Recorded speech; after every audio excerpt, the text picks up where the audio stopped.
Today I'm working on a 1940 Evinrude Handitwin 3 horsepower. I've already gotten the magneto working and have spark in both spark plugs, both cylinders. I have good compression. I have the fuel tank being cleaned at a professional cleaner. It had some grit in the bottom and I couldn't get it out. The fuel line that goes from this fitting up to the shutoff valve on the tank was clear. The fuel shutoff was good. Now I'm working on this carburetor. This engine is bizarre to my way of thinking because there is no throttle plate in this carburetor. The air comes in the bottom and it gets sucked in through this poppet valve. And I don't know if you can see it in there when I push this plunger up. So the air comes up in that hole into this chamber, which is essentially what a reed valve does, but they call this a poppet valve. More detail about this carburetor. Fuel comes in here as I described. There's a fuel filter under this cap. Down through the center is a needle valve that's attached to a float that the needle runs through, and when it pulls up, when you start putting fuel in it, that plunger rod should rise until the needle valve is wedged in the taper in this chamber where the filter screen is. Then from there, the fuel has to pass over through a venturi of some type and go into that chamber where this poppet valve feeds into the intake portion of the engine. This is the mixture control, so I'm assuming this tube right here is where the fuel passes from the bowl into this section to get into the air chamber. What I don't know yet is what's lurking under here, unless it's the spring to make this poppet valve work. So I don't know what this chamber is. But I've started by taking these screws loose, and we'll take off the float valve. Now that the screws are off, I'm going to remove this cover. There you can see the rod with the float in the middle of it, but I won't be able to pull it out because it enters from the bottom. On the Gales and some of the other models, they didn't put a gasket on this lid, but this one has a gasket, which would make sense because these are supposed to be portable motors, and if you have fuel in the carburetor bowl and you don't have a gasket here and you tilt it on its side to tow it or store it or move it, it's going to dribble the fuel out, so it should have a gasket. Looking down inside here, the float doesn't have the varnish look to it, so I'm probably going to replace this guy. To remove this top retainer clip, I stuck a screwdriver right in there and pried apart just a little bit to slide this thing up, but I can't show you that because it takes two hands and I'm holding the camera by hand. Retainer clips out. The float is in my hand.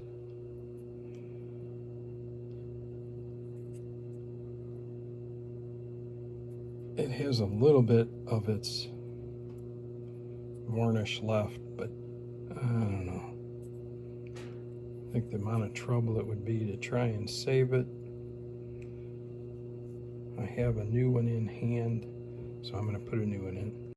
You can see another retainer clip on the bottom side. So we have to get that one off to be able to get the rod out through the filter screen compartment. Okay, so what we've learned here is there's a notch in the rod. There should be a notch up here too, but I can't see it. I'll be able to tell when I take it out. And it was very difficult to get this little guy out.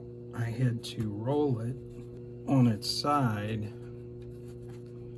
and sort of make it open up a little bit so I could slide it up. I'll flatten it when I put it back on. Looks like a mud dauber has been working right here or something. That doesn't look factory, but I could be wrong. I'm going to take this cap off, which covers the filter screen, and then pull this float needle out. It didn't take much force at all to loosen this, so I imagine it was leaking if I'd have put fuel in it. This doesn't look very pretty. There's the screen.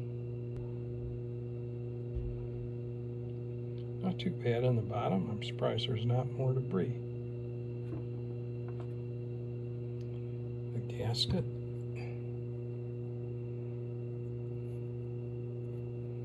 Some kind of fiber gasket. And there's the needle.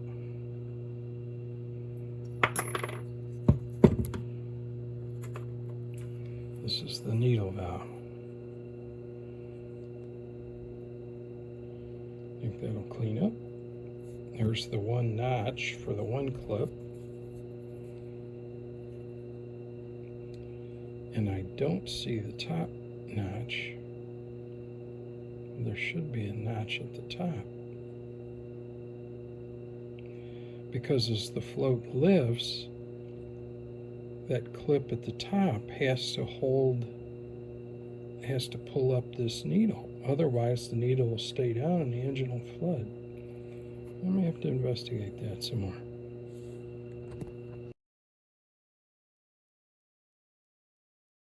I put this float needle valve on a wire wheel for a little bit, and you can see there's a notch on the bottom section, which is at the base of the float, because this wedge is in the bottom of the carburetor. And as the float goes up, this thing goes to the right in my hand, but would lift. But with no notch on the top clip, I'm puzzled that the float couldn't vibrate its way up and eventually just flood the engine, because there's no retainer to hold this. I thought maybe there was a groove, but there isn't a groove. I've sent out an inquiry. Maybe I'll have an answer. As I mentioned earlier, this is the mixture control. To start the engine, you're supposed to have this positioned over like this, which is rich. And then as the engine starts running, after you started it, you lean it out until you get the best speed. I'm going to end up taking this all apart. So I'm going to see if this will turn to the right and how many turns, and mark that, and then I'll know where to put this set screw to put this back in the right position where it had been running 30, 40 years ago. This motor hasn't run for a long time. It turned a quarter turn, didn't quite touch this flange, and that's where it was set, and it wouldn't clear anyway. The mixture handle is off. Next, I'm going to loosen this packing gland nut that goes around the needle, so that as the needle comes out, I don't damage the packing if it's still salvageable. Okay, the gland nut is loose. It was a 1/2 inch. And now I'll unscrew this needle. You could use pliers, but I'll probably put the handle back on and flip it so that it's up instead of down, so it'll clear the flanges and I can spin it out with this handle. Okay, that was in the full tight position. I'm trying to do this one-handed, but essentially this is what I'm going to do until it's out.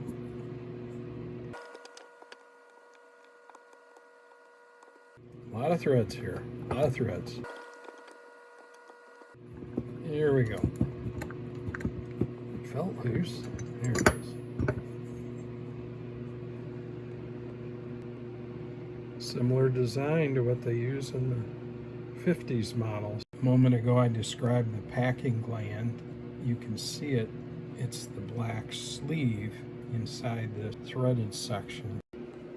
I'm assuming this was rubber, but it's hard as a rock, so I'm going to have to come up with a replacement packing gland.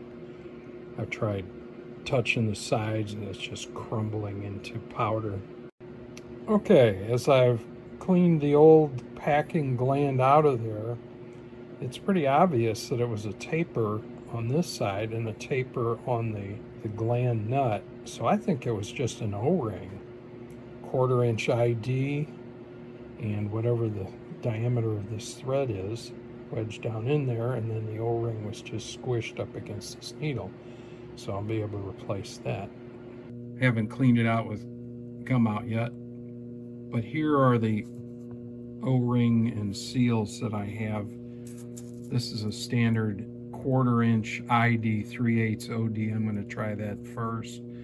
These are some leftovers I had in a carburetor kit that look like little wheel bearing seals. I may end up using those. We'll see. I'm going to remove these 3 screws for the poppet valve and then start cleaning this whole carburetor up. Loosen these screws, take the screws out. I'm going to have to pry this loose. That's going to take 2 hands. There was no pry location, but I was able to take the screwdriver and get just a little bit of the flange here. But the gasket is starting to separate. Part of it's starting to stay on the bottom and part of it's starting to stay on the lid. So I'm going to take a razor blade and insert it so that the gasket gets saved. I don't know if you can see what I'm doing, but I'm taking a box knife and gently working along the gasket so that it stays intact and doesn't split part to the bottom, part to the top. You can see I've worked the gasket so that it's free and not split all the way around.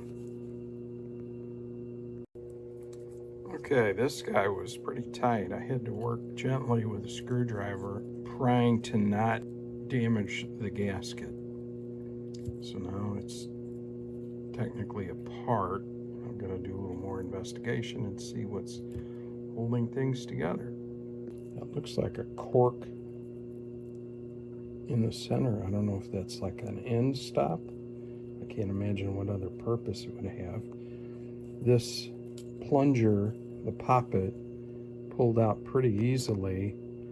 It just took 2 hands to coordinate to draw it out. It drew out slowly, which seems troubling because this thing should be popping up and down once every revolution of the crankshaft. So that would be multiple times a second. So it's probably a little gummy. And then looking inside, this is where the poppet was. There's some black debris there. But there is an opening right there. I don't know if you can see it where the reflection is. That would be the main Venturi jet. It's lined up with the main mixture needle.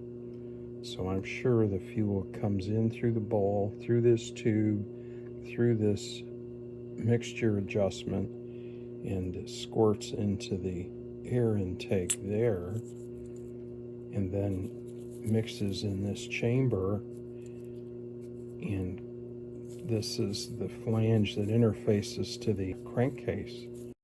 This elongated port right there, that's the fuel line that goes through this tube to the base of our main mixture, which then feeds up into here. So I'm going to stick the tube of the gum out in there and blow it clear, make sure fuel gets to this point, and from there through this point. Next, I took a little piece of wire, even though I blew through with gum out, and went in that oval slot, and I could see the wire down in the hole there.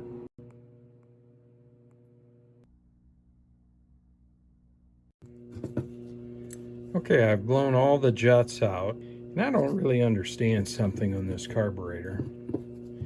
This square with what looks like a screen over it, that's the air intake. So the air comes up through there, then it goes through this poppet valve, and then through this port with the screen on it that goes into the crankcase. So they have a screen here they have a screen there. But these 3 holes right here are straight through with no screen. So what is the deal here? Why would they do that? So why didn't they put screens over those? I don't know.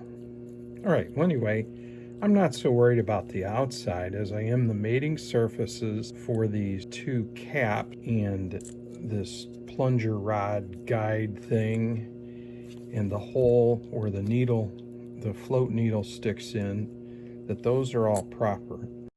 When I removed this cap, this was real stiff to come out. Now that I've cleaned all of the gunk buildup off of it, this is very loose fit. The only bad thing is this gasket has a little piece out of the top right here, and it's got a crack in it there. And although I was careful, I think it was already disintegrated because there was a chunk missing when I took it out. Now we're into the least favorite part of doing this carburetor work, and that's when you don't have gasket kits. So I got to take that gasket, lay it onto a piece of this Carapac from Felpro, and I'm not supported by Felpro, trace it out, and then carefully cut it to shape. It may take a time or two to get it right. Okay, so now I have the pattern traced out on the piece of gasket material.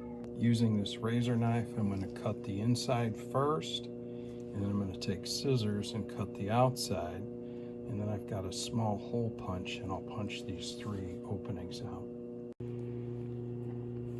I just finished going around in a circle with this. I don't know if it's free all the way. I'm looking through a magnifying glass because I'm an older fellow. So there it is, trying to do this one-handed. Okay, so the inner circle is cut out. With the center hole cut out, it slides over the cap, and now I have to cut the notches and the perimeter. I'll use the scissors for that. Gasket's rough trimmed. After it's assembled, I can trim off the excess if I really want it to look nice. Next, I'll be taking these hole punch and cutting the hole for each of the screws. My other hole punch is bigger, and that would have cleared these holes out way too much.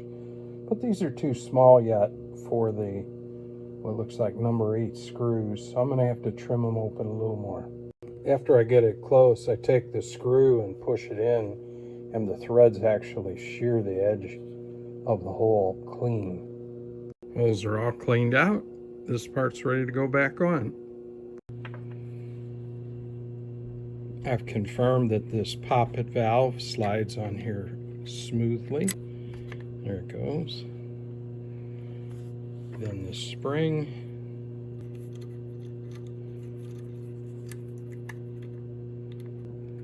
And you can see it moves freely. Then the cap with the new gasket. And it does not appear to have any orientation. So we're just going to put it on whatever way it fits. And then put the screws in. The screws are finger started.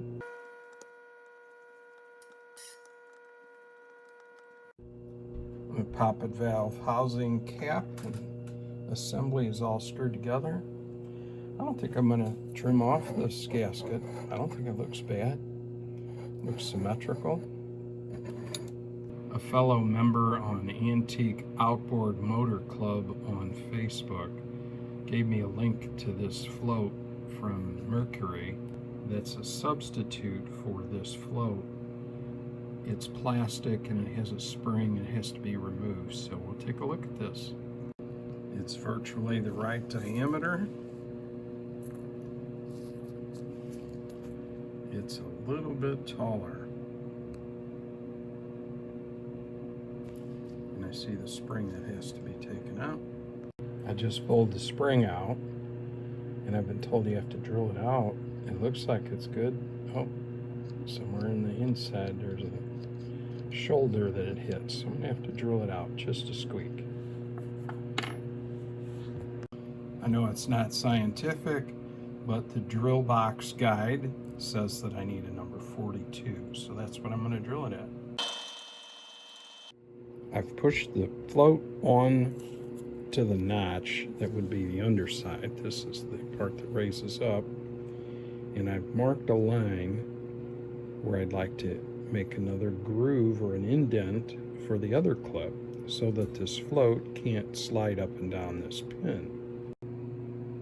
The groove in the needle valve is cut, and I've tried the clip and it holds in that slot, so that's perfect. The clip will fit in that notch, and the clip will fit in this notch, and then the float is trapped as this needle moves up and down. The taper on the seat is not very pretty down there. I may try just cleaning that up.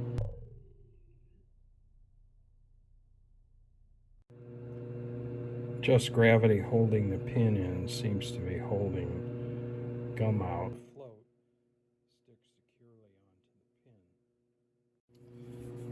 the pin. Inserting the needle valve in there, I'm going to take this clip, I'm going to hold this needle valve down, turn the carburetor over, and slide this clip down until it hits that first set of notches at the bottom. Here you can see the first set of notches at the bottom and the new set that I cut. So the bottom clip is in position. Next I'm going to put the float on and put the top clip in. The top clip is in place. To aid in pushing the clips on, I stood up a bolt and pushed the carburetor down over it, holding the needle valve up while I pushed the clips on. That was a lot easier. And then after the clips were in place, I took a needle nose pliers and pinched them so they fit tightly in the groove. This is the filter cap and screen. I pulled that out of here. I don't know if you can see. It's got quite a bit of debris in it. So I'm going to clean that out, and then we'll put the filter screen and plug back in place. The filter screen is going back in this cap. It just sort of lays in there. I'll screw it into here. I'll apply the gasket and put this thing in the carburetor. Not with one hand though. You can see the needle valve cap and screen is loose started. I'll tighten it up the rest of the way with a wrench. The needle valve cap and screen are installed and tightened.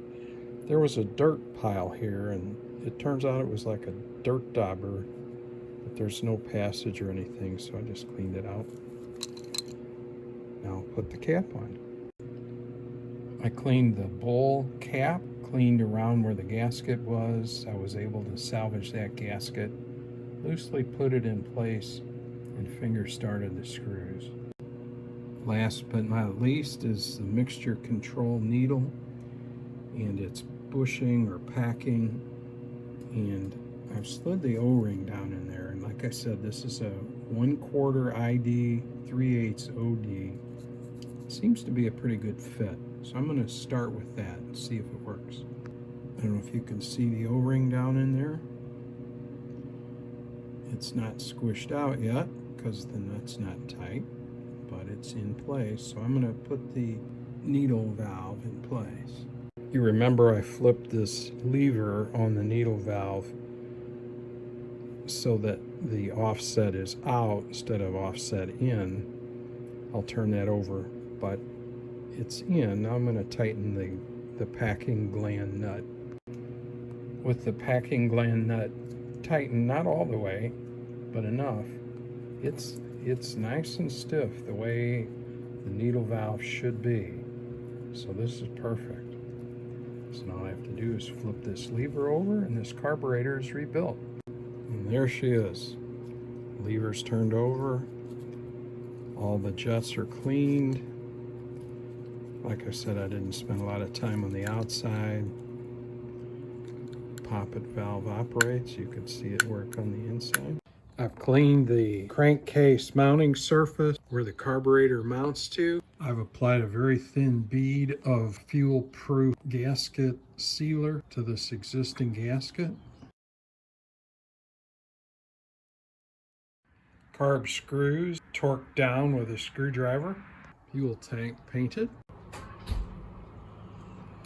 This is looking inside the tank after having it professionally cleaned. It looks pretty good. This was the shutoff valve that was removed when the tank was cleaned out.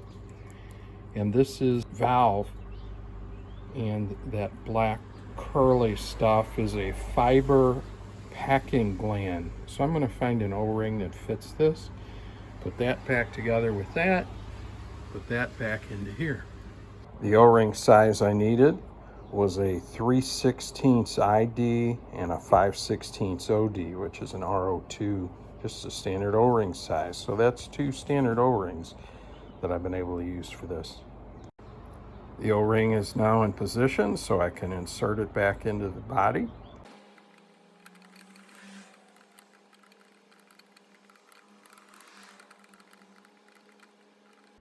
Now I need to snug this O-ring up with the wrench. This was a 7/16 nut, and now I don't know if you can tell, it is stiff, so I'll close that off. I also cleaned the ports through here with the gum out earlier. I've applied a thin coat of fuel-proof sealer to this fitting, and I'll screw that in.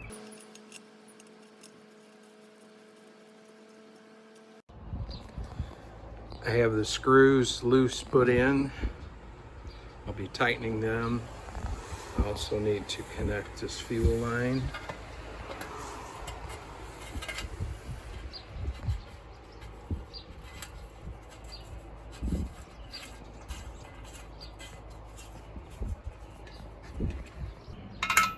I'll tighten these up with a flare wrench. But it's going to take 2 hands because I got to put force on the housing here. I'm tightening this coupling, and if you're not familiar with it, this flare nut is onto an elbow into the carburetor. I don't want it to break off, so I apply force this way on the adjustable end wrench, tightening the flare nut at the same time. By doing that, you avoid breaking this fitting. The last piece of the fuel delivery system is this vented fuel cap. Right there you can see like a pinhole right in the center next to the screw threads. That lets air into the fuel tank while the engine's running. But it looks to me like there needed to be a gasket here, or else this baby's going to leak when it's put on its side. So we'll just pretend we didn't see that, and we'll put this back in the fuel tank. Put the cap back on. Close the vent. Keep the bugs out. And there you go. Fuel system and carburetor 100% rebuilt. Now we have to test it. I've put in fuel. The tank isn't leaking that I can tell at the fuel fitting here. So I'm going to open this. And when I do, we want to watch this needle. This needle is supposed to rise. Opening it now. And there it goes. And then it's supposed to stop. Now the directions say to squeeze the plunger here at the bottom, right there, and push down on the fuel bowl at the same time.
for watching.